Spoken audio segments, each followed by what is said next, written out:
വെള്ളരിക്കുണ്ടിന്റെ എല്ലാ മലമുകളിലും 76ഓളം കോടിക്കാര് പല പല കമ്പനികളുടെ പേരിൽ രജിസ്റ്റർ ചെയ്ത് 50-100 ഏക്കർ സ്ഥലം വാങ്ങിയിട്ടുണ്ട് എന്ന ഞെട്ടിക്കുന്ന സത്യമാണ്.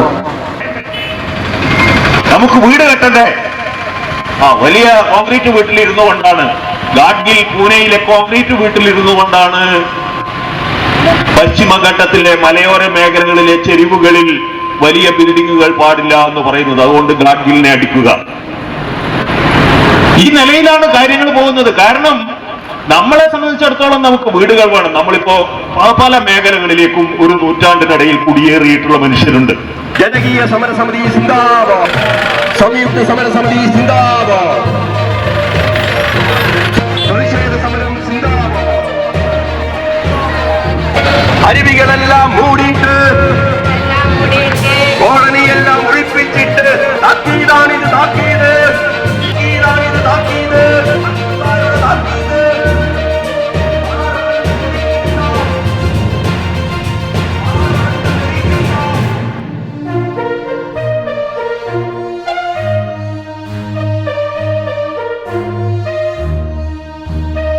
വികസനം എന്ന പേരിൽ ഇന്നലെ വരെ ചെയ്ത കാര്യങ്ങളിൽ ചില തിരുത്തലുകൾ വരുത്താതെ ഇനി കേരളത്തിന് മുന്നോട്ടു പോകാനാവില്ല എന്ന താക്കീതാണ് വയനാട് ദുരന്തമെന്ന് പ്രമുഖ പരിസ്ഥിതി പൗരാവകാശ പ്രവർത്തകൻ എൻ സുബ്രഹ്മണ്യൻ.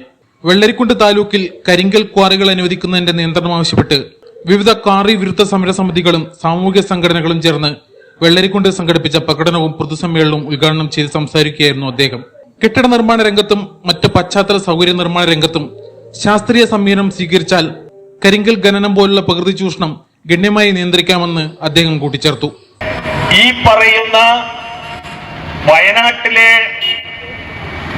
മലയിടിച്ചിൽ, ഉരുൾപൊട്ടൽ നടന്നില്ലായിരുന്നുവെങ്കിൽ, അതിന്റെ ഭാഗമായി മാധ്യമങ്ങളിലും ഒക്കെ തന്നെ ഈ വിഷയങ്ങൾ സജീവമായി ചർച്ച ചെയ്തില്ലായിരുന്നുവെങ്കിൽ വിലങ്ങാട് ഒരുപാട് ജീവനാശം സംഭവിക്കുമായിരുന്നു. എന്നാൽ വളരെ പെട്ടെന്ന് തന്നെ രക്ഷാപ്രവർത്തകരും അതുപോലെ തന്നെ സാമൂഹ്യ പ്രവർത്തകരും ഒക്കെ ഇടപെട്ട് ഒരാളാണ് അതിൽ മരിച്ചത്. അപ്പോ ഈ ഒരു അനുഭവം നമ്മുടെ നാട്ടിലാകമാനം തന്നെ നമ്മുടെ പരിസ്ഥിതിയെ കുറിച്ച്, നമ്മുടെ പരിസ്ഥിതി നശിപ്പിക്കപ്പെടുന്നതിനെ കുറിച്ച് പുതിയൊരു അവബോധം സൃഷ്ടിച്ചിട്ടുണ്ട് എന്നുള്ളത്. ഏത് ചീത്തക്കാര്യത്തിനും ഒരു നല്ല കാര്യമാവാൻ കഴിയുമെന്ന് സാധാരണ പറയാറുണ്ട്. അപ്പോ വളരെ ദയനീയമായ ഒരു അവസ്ഥയാണ്. 600ഓളം മനുഷ്യർ, അതിൽ 130ഓളം ആളുകൾ ഇപ്പോഴും മണ്ണിനടിയിൽ കിടക്കുകയാണ്.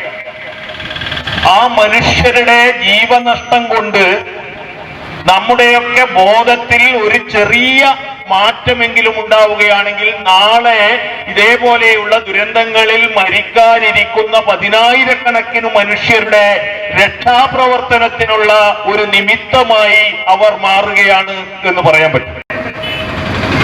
നമുക്ക് വീട് കെട്ടണ്ടേ? വലിയ കോൺക്രീറ്റ് വീട്ടിലിരുന്നു കൊണ്ടാണ്, ഗാഡ്ഗിൽ പൂനെയിലെ കോൺക്രീറ്റ് വീട്ടിലിരുന്നു കൊണ്ടാണ് പശ്ചിമഘട്ടത്തിലെ മലയോര മേഖലകളിലെ ചെരിവുകളിൽ വലിയ ബിൽഡിങ്ങുകൾ പാടില്ല എന്ന് പറയുന്നത്. അതുകൊണ്ട് ഗാഡ്ഗിലിനെ അടിക്കുക. ഈ നിലയിലാണ് കാര്യങ്ങൾ പോകുന്നത്. കാരണം നമ്മളെ സംബന്ധിച്ചിടത്തോളം നമുക്ക് വീടുകൾ വേണം. നമ്മളിപ്പോ പല മേഖലകളിലേക്കും ഒരു നൂറ്റാണ്ടിനിടയിൽ കുടിയേറിയിട്ടുള്ള മനുഷ്യരുണ്ട്. അവരൊന്നും സുഖവാസത്തിന് വേണ്ടി വന്നതല്ല.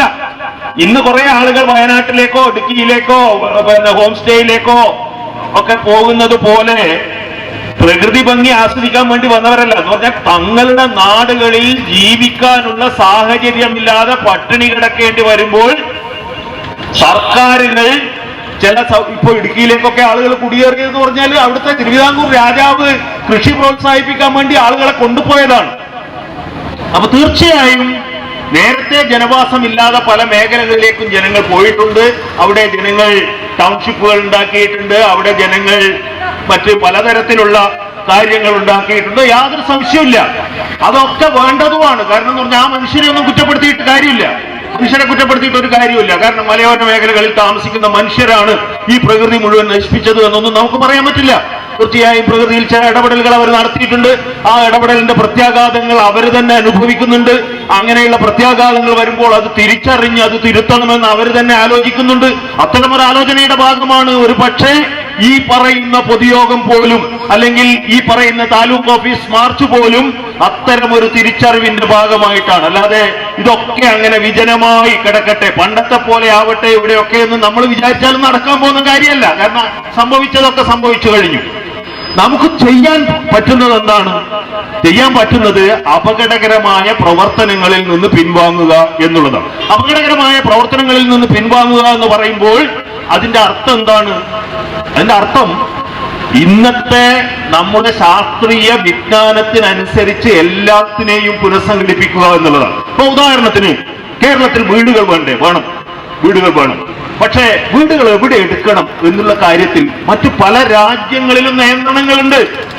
നമ്മൾ വിചാരിക്കുന്ന പോലെ ഏത് വയലിലോ ഏത് കുന്നിന്റെ മണ്ടക്കോ വീടെടുക്കാൻ പറ്റില്ല. പല രാജ്യങ്ങളിലും 20 ഡിഗ്രിയിലധികം ചെരിവുള്ള പ്രദേശങ്ങൾ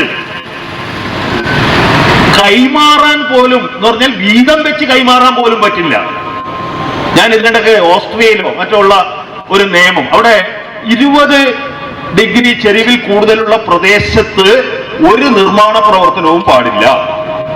അത് 4 മക്കളുണ്ടെങ്കിൽ 4 മക്കൾക്ക് വീതം വെച്ച് കൊടുക്കാൻ പോലും പറ്റില്ല. അതിലേതെങ്കിലും ഒരാൾക്ക് കൊടുത്തിട്ട് അത് സംരക്ഷിക്കണം. അപ്പോ ആളുകൾ ചോദിക്കും, ആളുകൾക്ക് വീടെടുക്കണ്ടേ? വേണം. കേരളത്തെ നശിപ്പിച്ചത് ഈ പറയുന്ന സർ CP രാമസ്വാമിയെ ഈയിടെ കാലത്ത് അല്ലെങ്കിൽ കൊച്ചിയിലും കൊച്ചി രാജാവിന്റെ കാലത്തൊക്കെ കൊച്ചിയിലും തിരുവിതാംകൂറിലും വന്ന വൻകിട വ്യവസായങ്ങൾ കഴിഞ്ഞാൽ നമ്മുടെ മേഖലയിലൊന്നും വടക്കൻ മേഖലയിലൊന്നും വൻകിട വ്യവസായങ്ങളൊന്നും വന്നിട്ടല്ല നമ്മളെ നശിപ്പിച്ചത്. നമ്മളെ നശിപ്പിച്ചത് കഴിഞ്ഞ ഒരു 50 വർഷമായി നമ്മൾ പിന്തുടരുന്ന നിർമ്മാണ പ്രക്രിയയാണ്. റോഡ് വേണം, ശരിയാണ്, റോഡ് വേണം. നിങ്ങൾക്കറിയോ, ബ്രിട്ടീഷുകാർ ഇന്ത്യയിൽ 1890-ലൊക്കെ നിർമ്മിച്ച റോഡുകൾ, ഒരു നൂറ്റാണ്ടുകാലം കോൺക്രീറ്റ് റോഡുകൾ, തലശ്ശേരിയിലെ പഴയ റോഡ് ഈ അടുത്ത കാലത്താണ് അത് മാറി, പയ്യന്നൂർ റെയിൽവേ സ്റ്റേഷനിലേക്കുള്ള റോഡ് 70 കൊല്ലക്കാലം ഒരു പോറലുമേൽക്കാതെ ഒരു റോഡ് എന്ന് പറഞ്ഞാൽ 100 കൊല്ലം മുമ്പേ 70, 80, 100 കൊല്ലം നിലനിൽക്കുന്ന റോഡുകൾ ഉണ്ടാക്കാനുള്ള ടെക്നോളജി ഉണ്ടായിരുന്നുവെങ്കിൽ ഇന്ന് അതിനേക്കാൾ ശാസ്ത്രം എത്രയോ പുരോഗമിച്ചിരിക്കുന്നു. പക്ഷെ ഇന്ന് ഒരു കോൺക്രീറ്റ് ബസ് സ്റ്റാൻഡ് ഉണ്ടാക്കിയാൽ നിങ്ങൾ നോക്കിയേ, 2 കൊല്ലം കഴിയുമ്പോഴേക്കും അതിന്റെ കമ്പി പുറത്തേക്ക് വരും. ഒരു റോഡ് ഉണ്ടാക്കിയാൽ നിങ്ങൾ നോക്കിയേ, 1 കൊല്ലം കഴിയുമ്പോൾ റോഡിൽ കുഴി വരും. ഇത് യഥാർത്ഥത്തിൽ മനുഷ്യന് സാധിക്കാത്തതൊന്നുമല്ല. വിഭവങ്ങൾ സംരക്ഷിച്ചുകൊണ്ട് തന്നെ റോഡുകൾ ഉണ്ടാക്കാം. ഇന്നത്തേതിന്റെ 10-1 മെറ്റൽ ഉപയോഗിച്ച് ഏറ്റവും ഉറപ്പുള്ള റോഡുകൾ ഉണ്ടാക്കാനുള്ള ടെക്നോളജി ഇന്ന് ലഭ്യമാണ്. പക്ഷെ എന്തുകൊണ്ട് നടക്കുന്നില്ല? അത് ക്വാറി മുതലാളിക്കും കോൺട്രാക്ടർക്കും വേണ്ടി റോഡ് ഉണ്ടാക്കുന്നത് കൊണ്ടാണ്. അത് രാഷ്ട്രീയക്കാരനെ പിരിവ് പറ്റുന്നതിന് വേണ്ടി റോഡുകൾ ഉണ്ടാക്കുന്നത് കൊണ്ടാണ്. അല്ലാതെ അത് ശാസ്ത്രീയമായി റോഡുകൾ ഉണ്ടാക്കാനും ഒരുപാട് കാലം നിലനിൽക്കുന്ന ഉറപ്പുള്ള റോഡുകൾ ഉണ്ടാക്കാനുള്ള ടെക്നോളജി ഇല്ലാത്തത് കൊണ്ടല്ല. വെള്ളരിക്കുണ്ട് ബസ് സ്റ്റാൻഡിൽ നിന്ന് ആരംഭിച്ച പ്രകടനത്തിൽ വിവിധ ക്വാറി വിരുദ്ധ സമരസമിതി പ്രവർത്തകരായ 100 കണക്കിന് ആളുകൾ പങ്കെടുത്തു. പ്രകടനം താലൂക്ക് ഓഫീസ് പടിക്കലെത്തിയപ്പോൾ പ്രതിനിധികൾ തഹസിൽദാരെ കണ്ട് നിവേദനം സമർപ്പിച്ചു. വെള്ളരിക്കുണ്ട് താലൂക്കിൽ ഭൗമ പഠനവും ജൈവ വൈവിധ്യ പഠനവും നടത്തുക, അത്തരം പഠനങ്ങളുടെ റിപ്പോർട്ട് വരുന്നതുവരെ പുതിയ ക്വാറികൾക്ക് അനുമതി നൽകാനുള്ള എല്ലാ നീക്കങ്ങളും നിർത്തിവെക്കുക, ശക്തമായ സമരങ്ങൾ നടക്കുന്ന കാരാട്ട്, വടക്കാംകുന്ന്, പാമത്തട്ട് തുടങ്ങിയ സ്ഥലങ്ങളിൽ ക്വാറികൾ പ്രവർത്തനം ആരംഭിക്കില്ലെന്ന് ഉറപ്പുവരുത്തുക, താലൂക്കിൽ പ്രവർത്തിച്ചുകൊണ്ടിരിക്കുന്ന എല്ലാ ക്വാറികളുടെയും ആഘാത പഠനം നടത്തുക, ഏറ്റവും അപകടാവസ്ഥയിലുള്ള മുത്തപ്പൻമലയിലെ ക്വാറി അടിയന്തരമായി അടച്ചുപൂട്ടുക എന്നീ ആവശ്യങ്ങളാണ് നിവേദനത്തിലുള്ളത്.